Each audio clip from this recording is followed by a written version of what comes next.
नमस्कार बंधुरा आशा करी सबाई खूब भालो आछो। आमिও भालो आছি। मिठाइर ब्लगे तोमादेर स्वागत। आमी होच्छे मिठाइर मा। आजके एकटा नतुन जिनिस तोमादेर साथे शेयर करते एसेछि, सेटा होच्छे केक बानानो। एक्चुअली आमी एकटा छोट्ट होम बेकार, ताई आमी किछु केकेर अर्डार निই। आजकेও আমার একটা কেকের অর্ডার ছিল, তাই আমি ভাবলাম যে আমার এই কেক বানানোর প্রসেসটা তোমাদের সাথে শেয়ার করি।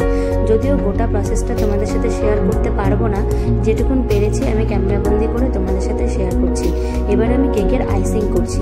আমার আইসিং হয়ে গেলে আমি কেকটাকে কিছুক্ষণ ফ্রিজে রাখতে হবে। অ্যাকচুয়ালি আজকে আমার দোতলা কেকের অর্ডার ছিল, তাই আমি একটা কেকের ওপর আরেকটা কেক বসিয়ে দিচ্ছি। এটা সেট হতে একটু সময় লাগে। তারপরে আমি কেকের ওপরে ডিজাইন করব। এবার আমি তোমাদেরকে দেখাচ্ছি ডিজাইন। একটা স্পুন দিয়ে কেকের মধ্যে কিছু কালার মিশিয়ে আমি একটু ডিজাইন করছি। তোমাদেরকে এই ডিজাইনটা কমপ্লিট হয়ে যাওয়ার পরে আমি গোটা কেকটা তোমাদেরকে দেখাবো।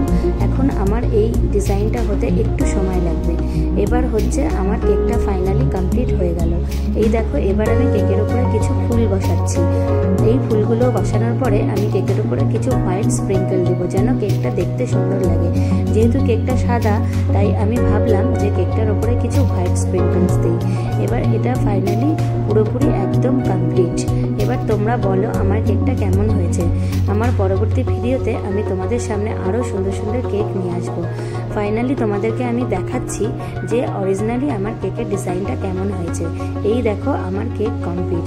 আজ এই অবধি বন্ধুরা। আমার পরবর্তী ভিডিওতে তোমাদের সাথে আরও নতুন নতুন ভিডিও নিয়ে আবার দেখা হবে। Please keep watching my channel and subscribe my channel.